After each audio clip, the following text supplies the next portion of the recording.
Camarade président Vladimir Poutine, camarade président chef d'État africain, camarade chef de délégation, bonjour. C'est un honneur pour moi ce matin donc de prendre la parole ici et de vous passer donc le salut fraternel du peuple du pays des hommes intègres. C'est aussi le lieu pour moi, avant tout propos, de rendre grâce à Dieu, Dieu Tout-Puissant qui nous a permis de nous réunir ici ce matin en bonne santé pour parler de l'avenir et du bien-être donc de nos peuples. Je m'en vais m'excuser auprès des anciens que je pourrais vexer dans mes propos à venir. Africanité oblige, les droits d'aînesse, je me dois de m'excuser. Camarades, j'ai quelques questions donc de ma génération, mille et une questions qu'on se pose. Mais nous n'avons pas de réponse. Et il se trouve qu'ici, nous pouvons laver donc notre linge sale parce qu'on se sent en famille. On se sent en famille en ce sens que la Russie est une famille aussi pour l'Afrique. C'est une famille parce que nous avons la même histoire. La Russie a consenti d'énormes sacrifices pour libérer le monde du nazisme pendant la Seconde Guerre mondiale.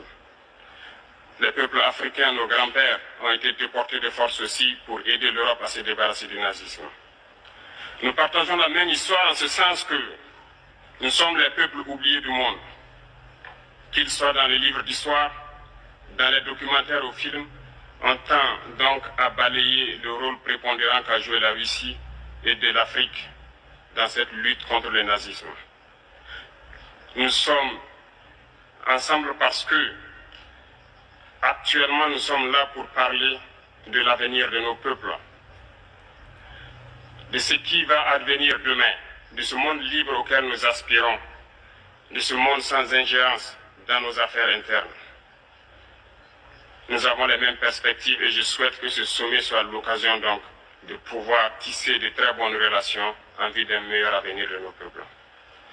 Les questions que mes générations se posent sont les suivantes, si je peux me résumer, c'est de ne pas comprendre comment l'Afrique, avec tant de richesses sur notre sol, avec une nature généreuse, de l'eau, du soleil en abondance, l'Afrique est aujourd'hui le continent le plus pauvre. L'Afrique est un continent affamé. Et comment se fait-il que les chefs d'État traversent donc le monde à mendier? Voici des questions que nous nous posons et que nous n'avons pas de réponse jusque-là. Nous avons l'occasion de tisser de nouvelles relations. Et j'espère que ces relations puissent être les meilleures pour donner un meilleur avenir à nos peuples. Ma génération me charge aussi de dire que, par ce fait de pauvreté, ils sont obligés de traverser l'océan pour essayer de rallier l'Europe. Ils meurent dans l'océan.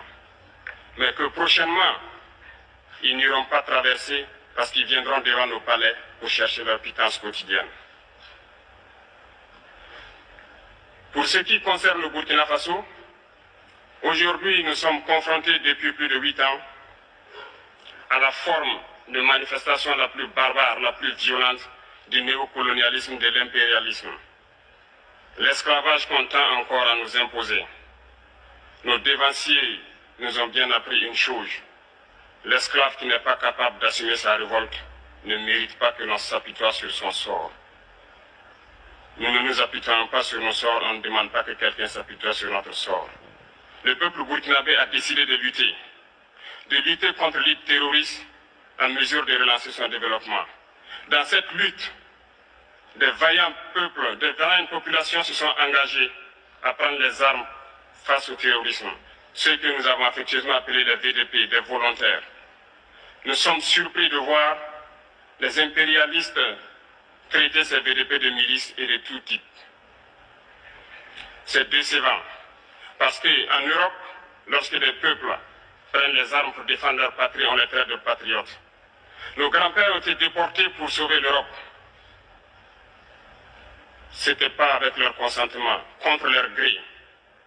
Et bien au retour, on se rappelle bien qu'à Tiaroy, lorsqu'ils ont voulu revendiquer leurs droits élémentaires, ils ont été massacrés. Cela ne fait rien donc. Lorsque nous, peuple, nous décidions de nous défendre, on nous traite de milices. Mais là n'est pas le problème.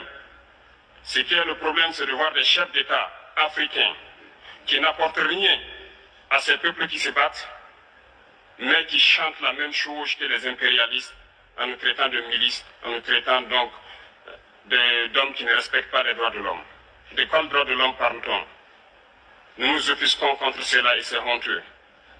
Il faut que nous, chefs d'État africains, nous arrêtons de nous comporter donc en marionnettes qui dansent à chaque fois que les impérialistes tirent sur les ficelles. Hier, le président Vladimir Poutine a annoncé donc l'envoi des céréales en Afrique. Nous sommes bien contents. Nous lui disons merci pour cela. Mais aussi, c'est un message passé à nous, chefs d'État africains, parce qu'au prochain forum, nous ne devrons pas venir ici sans avoir assuré, pour ceux qui ne connaissent pas la guerre, l'autosuffisance alimentaire de nos peuples.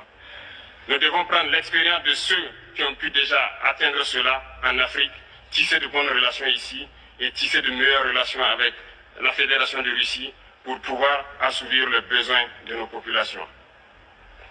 Je ne serai pas peut-être long, le temps imparti est très court. Nous sommes obligés de nous arrêter à un moment donné. Mais je voudrais terminer en disant que nous devons donc rendre hommage à nos peuples qui se battent. Gloire à nos peuples, dignité à nos peuples, victoire à nos peuples. La patrie ou la mort, nous vaincrons. Merci, camarades.